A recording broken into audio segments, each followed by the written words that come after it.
Singapur bis Aberdeen. Wenn du mich fragst, wo es am schönsten war, sag ich Sansibar. Es war eine harte Überfahrt, 10 Wochen nur das Deck geschrubbt, hab die Welt verflucht, in den Wind gespuckt und salziges Wasser geschluckt.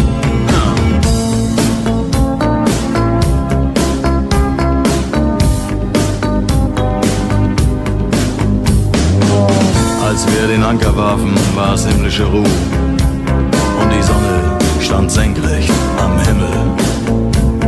Als ich über die Reling sah, da glaubte ich zu träumen.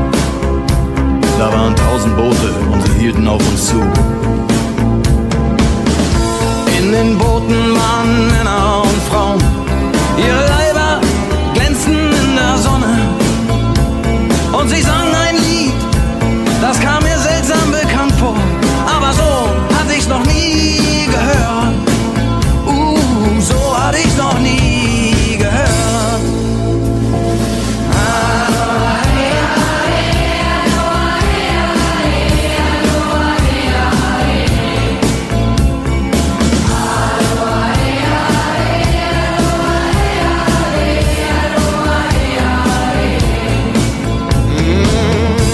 Ihre Boote machten längsseits fest und mit dem Wind wehte Gelächter herüber.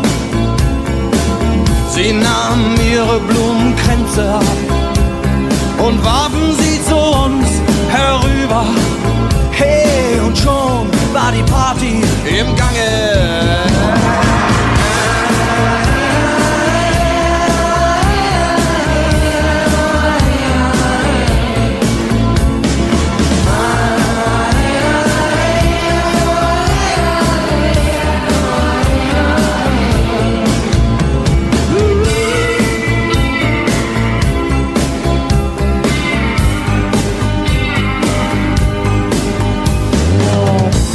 Das Paradies gesehen. Es war um 1910. Der Steuermann hatte Matrosen am Mast und den Zahlenmeister haben die Gonokokken vernascht. Aber sonst waren wir bei bester Gesundheit.